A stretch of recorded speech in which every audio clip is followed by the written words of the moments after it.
Every empire claims its money is safe. Every government insists its promises will remain valid forever.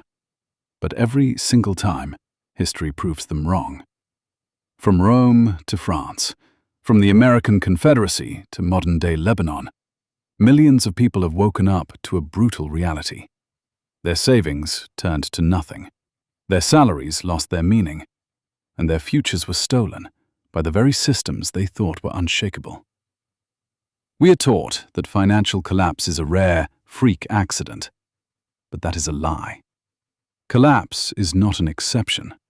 Collapse is the fundamental rule of the game. The real issue isn't whether financial systems will crumble. It's how you will secure yourself when they do. The illusion of permanence is the most dangerous financial mistake you can make. We look at our bank accounts and our national currencies, assuming they are an indestructible bedrock. But money is not bedrock. Money is merely trust. And trust can evaporate overnight. History leaves behind a trail packed with lessons, patterns, and warnings. If you look closely, the survivors of these financial ruins were never the ones who blindly believed in the system. They were the ones who doubted it first. Let's go back to the Byzantine Empire. At the core of its economy lay the gold Solidus, an incredibly reliable coin accepted without hesitation from Europe to Asia. It was the medieval world's global reserve currency. But the Byzantines made a fatal mistake. To fund their empire, they began to secretly reduce the coin's gold content, making it thinner and mixing in cheap alloys. At first, no one noticed, but eventually, trust was broken. The currency's reputation was destroyed, and the Byzantine economy collapsed. What was left behind? Merchants who had quietly hoarded real, unmixed gold, or land beyond the empire's reach protected their wealth. Everyone else watched their assets melt away. Fast forward to the 1790s and the French Revolution. The new government issued a paper currency called the assignat. It was supposed to stabilize the economy, but instead they printed it recklessly. Each new batch diluted the value of the last. Prices spiraled out of control, and soon the assignat was utterly worthless. Farmers refused to sell their crops for paper money, demanding silver or goods instead. The first universal lesson is this: governments cannot resist the temptation to erode the value of their money. And when they do, true value seeks refuge in assets the state cannot counterfeit. But not every collapse comes from rulers playing with currencies. Sometimes it stems from unexpected shocks. And in a shock, wealth doesn't disappear, it transfers. In the mid-14th century, the Black Death wiped out nearly half of the European population. Yet the economic aftermath was complex. With the workforce decimated, human labor became incredibly valuable. Survivors demanded much higher wages. Families with cash, silver, or trade goods suddenly found themselves with immense power. Lands that were once worth a fortune could be bought for pennies. For the survivors, the market was now in the hands of the buyers. If this sounds familiar, it should. We saw a modern replica during the COVID-19 pandemic. Governments printed trillions to prevent the system from halting. The result was a massive wave of inequality. Those living paycheck to paycheck fell behind, while those holding cash and liquidity scooped up assets, stocks, and real estate. Pandemics cause wealth to change hands. It has always been this way. Crises reward those who have reserves on the side and crush those who do not. We like to believe that large institutions will protect us, but history tells a different story.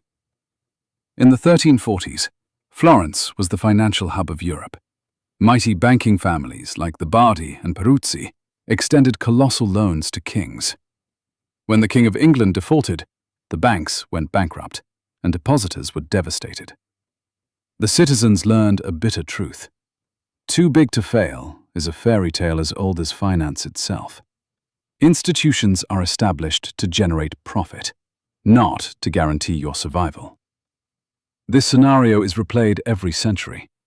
During the Asian financial crisis in 1997, nations borrowing in foreign currencies were financially slaughtered, while Wall Street scooped up Asian assets at rock-bottom prices. And it's happening right now. Between 2019 and 2021, banks in Lebanon did the unthinkable. They locked their doors. Citizens woke up to find their accounts frozen. The Lebanese pound lost over 90% of its value. Middle-class families, retirees, doctors, everyone who believed in the system was wiped out. The lesson is harsh but clear. Your money in the bank is not a personal treasure chest. It is a loan you have extended to an institution, one that can choose not to pay you back when a crisis hits.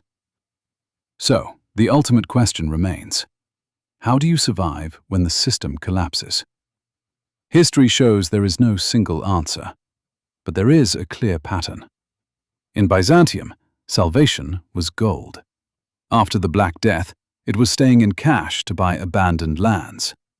In the American Civil War, it was possessing concrete, physical goods.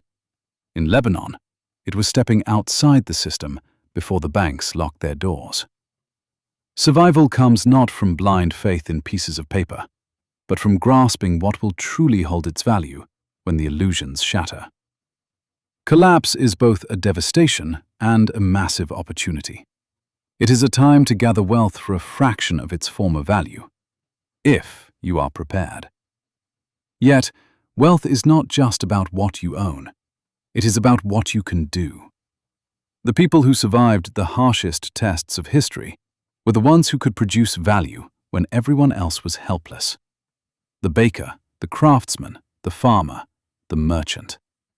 In every crisis, money loses its meaning, but production never loses its value. People must continue to eat, build, and trade. Every crisis is a massive transfer, from the crowds who believed in the system to the prepared minority, from promises on paper to tangible value. The question to ask is not whether everything will collapse. Sooner or later, it will. The real question is whether you will be part of that vast majority clinging to unkept promises, or the lucky minority holding on to something truly valuable. They say history does not repeat itself, but if you refuse to learn from it, it will crush you regardless.